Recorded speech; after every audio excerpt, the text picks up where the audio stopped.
last August was the month of the Raccoons, one of the more beloved cult cartoon series ever made. I explained on TV Trash that month how the series was something really special by daring to make stories about true friendship and compassion and learning to do what's right at a time when it seemed every cartoon was just a toy commercial. And I also showed you 2 of the 3 animated specials that preceded the main series. One where the Raccoons had to win a hockey game to save the forest, and another that seemed to want to turn everything into Star Wars. But both of those were themselves preceded by what else? A Christmas special! So let's finish up the history of Kevin Gillis's creations with the Christmas Raccoons. After a title sequence that will just get reused next time for the Raccoons on Ice, we are taken to the Evergreen Forest, which is apparently around Vancouver if the animated Earth is any indication. And we are introduced for the first time to the Forest Ranger and his kids and the dog Schaefer. I'm just guessing the mother died from the same illness that kills most Disney mothers. It's 2 days before Christmas, and the ranger gets a disturbing call saying that half the forest has disappeared. You would think more people would have noticed that happening. Anyway, he puts the kids to bed, and this is immediately where the show gets into weird territory as to whether everything that's about to happen really happened or not. Are you as tired of the all just a dream plot as I am? Well, imagine if the show is completely cryptic as to if it is or not. It's a funny thing about dreams. Sometimes when you're smack dab in the middle of one, everything seems so real that you'd never guess you were dreaming. Foreshadowing! At any rate, this is where we are first introduced to the Raccoons. Ralph, his wife Melissa, and their friend Bert.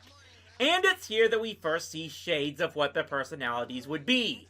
Bert is a lazy deadbeat, while Ralph is very socially driven, as we see his outrage that the forest seems to be disappearing. They themselves are getting ready for Christmas, but their plans are literally cut short when their tree becomes part of the next line mowed down by, you guessed it, Cyril Sneer, who here is not some Scrooge McDuck mega-corporate ripoff, but just a simple lumber salesman out to cut down the whole forest before his lumberjack license expires that night.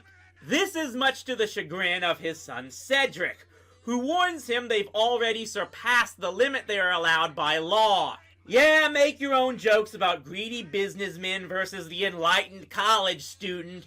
Apparently that was a thing even back in 1980. And believe me, this already raises so many questions right off the bat about how these woodland creatures interact within the world of the humans, but having seen how this is going to end, I'm just gonna save them for the ending. The kids find the raccoon's fallen tree and take it home for their Christmas tree, leaving the raccoons to believe they have been cutting down the forest. They follow and sneak into the ranger's home to try and at least get their Christmas stockings from the tree, and it's here we get our first meeting of the Raccoons and Schaefer. It does not go well! No, the stockings! Come on, Melissa, forget the stockings!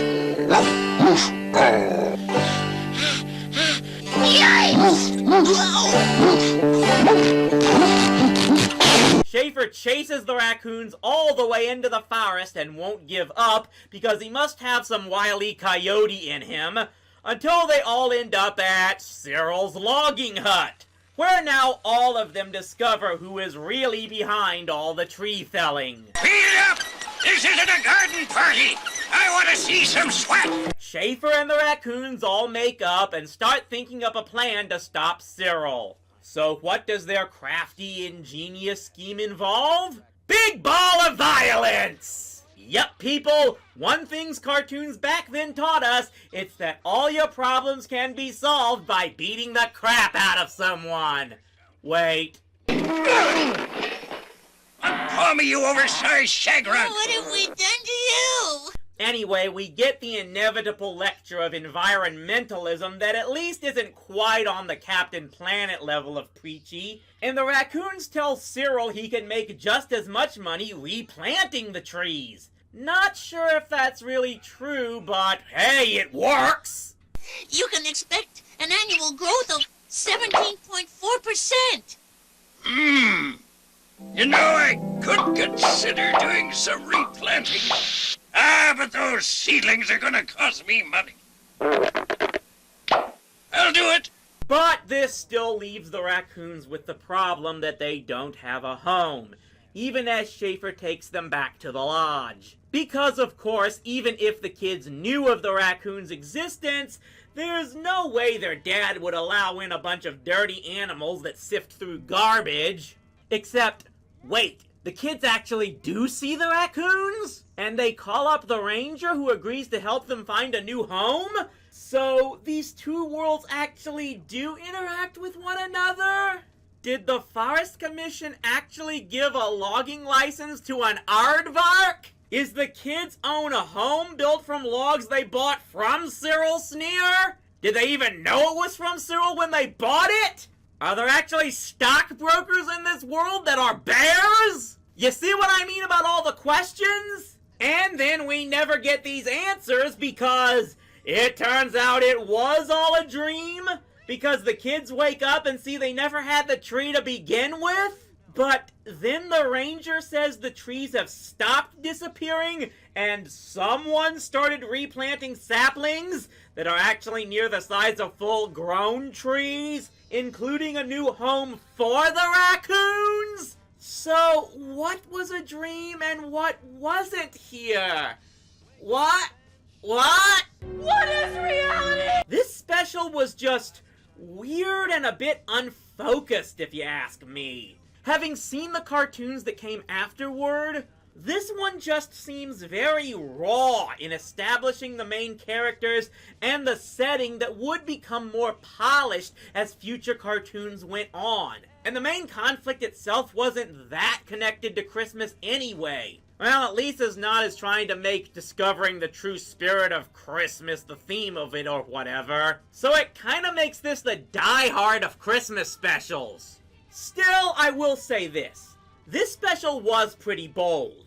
Most of the other times we've seen where an animated series started with a Christmas special, they were adaptations of an already established property, like Charlie Brown, Alvin and the Chipmunks, or the Berenstain Bears. It did take a lot of courage for Kevin Gillis to produce a Christmas show based on completely original characters no one had seen before. And it clearly worked even in this unpolished form, as it was popular enough to get 2 more specials and the full series itself. Like I said before, this was the trend at the time, to start things off with a Christmas special and then hope it would lead to bigger things. But there would be later cases where cartoons would get a Christmas special after getting a regular series. Did they do any better?